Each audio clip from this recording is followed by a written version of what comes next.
everybody, my name's Dave, aka the Action Movie Archivist. I appreciate you stopping by and checking out my Western movie review, episode 1, where today I'm going to talk about September Dawn, 2007 movie released by Sony Pictures and directed by Christopher Cain, who is known for, among other things, the director of Young Guns, which I know it's a cheesy movie, a cheesy Western. It is still one of my favoriteest Westerns just for the sheer fun factor. September Dawn is a little bit more serious than Young Guns. This is a historical-based Western drama that is centered around an event in American history that occurred in 1857 known as the Meadows Massacre. In the film, a wagon train is heading from Arkansas to California, passing through the Utah Territory where they encounter a group of Mormons, fanatical Mormons. In real life, this wagon train was set upon by the Mormons and wiped out almost entirely.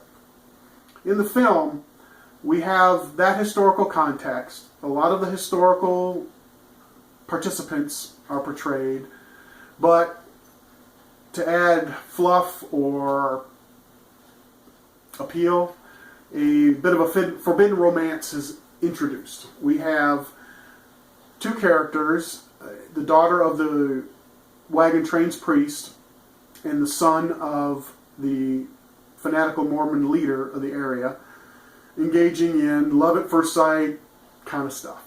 And that's primarily where the movie goes for the first two acts.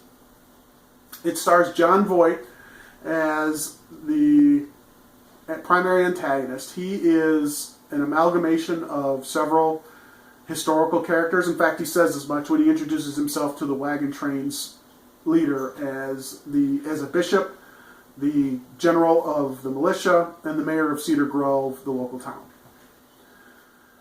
We have Trent Ford, who plays his son, one of his sons, Jonathan, who is, we see as a kind of an open-hearted, moderate sort of individual who falls in love at first sight with Tamara Hope, who plays Emily Hudson, a historical character who was a member of the wagon train when it left Arkansas, but in reality was not. She and her family had departed prior to entering the Utah Territory. So anyway, first two acts, we have these two individuals exploring their relationship, if you will. The movie also lists Lolita Davidovich, but she's briefly in it as a member of the wagon train who, because she carries a gun and wears pants, sets off Jon Voight, and she's only in a couple scenes.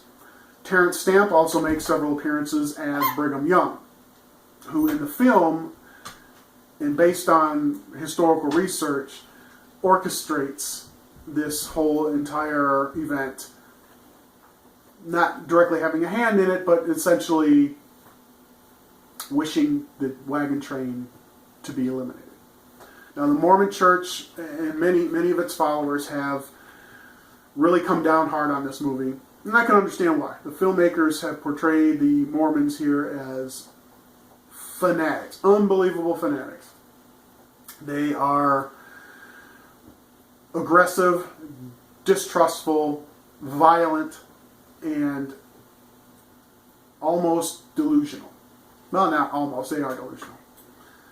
However, on the other end of the spectrum, the filmmakers have portrayed the wagon train members, particularly the priest, as wholly unrealistically open, trusting, loving, kumbaya all over the place. Historically, this was one of the most wealthy wagon trains to head to California in terms of horses, cattle, monetary wealth, ammunition, weapons. Yet in the movie, they're bragging about how much the horses are worth, how much they're going to make off these Kentucky's finest thoroughbreds when they get to California.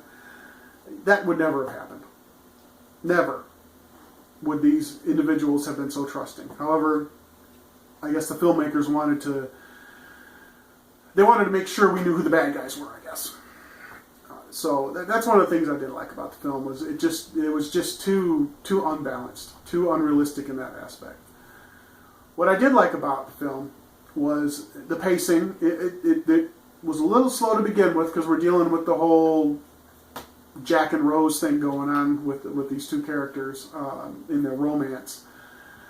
But as things in the third act started to pick up and where all the actual gunplay occurred, it was impressive. It was good practical effects. It's rated R for violence, which I guess I should show you the case there. Rated R for violence, because I mean it was violent, it was bloody. Women and children were murdered in graphic detail. So there's that. I also like the costuming and the accoutrements. There was a lot of accurate, what looked to me to be accurately costumed characters. However, they all looked like they had just gotten out of the shower and just put the clothes on from the dry cleaners.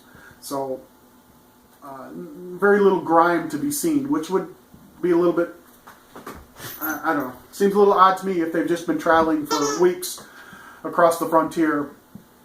Everyone's nice and well bathed. But anyway, so I like the costumes, like the action. The acting was just fine. I had never heard of Trent Ford or Tamara Hope before this film, but they did a great job at what they had to work with. Jon Voight's Jon Voight. He did a great job. Terrence Stamp, loved that guy. But and then the rest of the actors, they pretty well executed them. They executed themselves pretty well. I probably shouldn't use the term executed, but anyway. Also has John Grease in the film, who portrays John D. Lee, Brigham Young's adopted son and member of the Day Riders, and one of the, I don't want to say, he didn't orchestrate the massacre, but he certainly initiated it. And we know John Grease from Napoleon Dynamite, Uncle Rico, among many other things. But anyway, what I didn't like about the film, I kind of already mentioned. The extreme fanaticism on the side of the Mormons, the extreme naivety on the side of the non-Mormons. That was primarily the biggest complaint I had about it. And I think if the filmmakers would have tempered that a little bit more, it would have been a lot more accessible, a lot more believable. And that's a shame, really, because this was a true event. This really occurred, and when you cast the bad guys in such a terrible, terrible light, it kind of takes away from the fact that this shit happened. You know what I'm saying? So anyway. Other than that, I really didn't find much to dislike about this film. So I give it an above average score. I give it 3 out of 5 stars. Like I said, there was plenty of room for improvement. It was filmed in Alberta, so the cinematography, the scenery was just great. It was beautiful. There were some, I guess I should have brought this up in the part where I said things I didn't like about the film. There were some continuity issues, particularly around Lolita Davidovich's character. Kind of here for a minute, kind of gone the next. It just seemed out of place. So that pacing in the first 2 acts probably could have threw some extra subplots in. I don't know, something to kind of spruce it up a little bit. But besides those points, I think this was a film that's definitely worth watching for Western fans, for individuals who are interested in knowing more about a chapter of American history that is not acknowledged at all by the LDS Church. They disavow any involvement. They insist that Brigham Young had nothing to do with this. Read the information for yourself. You decide. There's a special feature on here with Will Bagley, who is a historian. Granted, he's not a friend of the LDS Church and things that he has researched and written, but he definitely brings some historical records to the table for examination. It also features some interviews with descendants of the members of the wagon train who were massacred. They didn't kill everybody. I'm not going to spoil everything, but, well, I mean, if you just read about it, you'll know they didn't kill everybody. So there are some people out there, and understandably, they're very passionate about getting recognition for this event that affected them their family members and themselves to a degree. So anyway, September Dawn, not a widely known film, but something that you might want to check out. All right. Well, thanks for stopping by. I appreciate. Oh, just in time. Appreciate you hanging out, and catch you next time.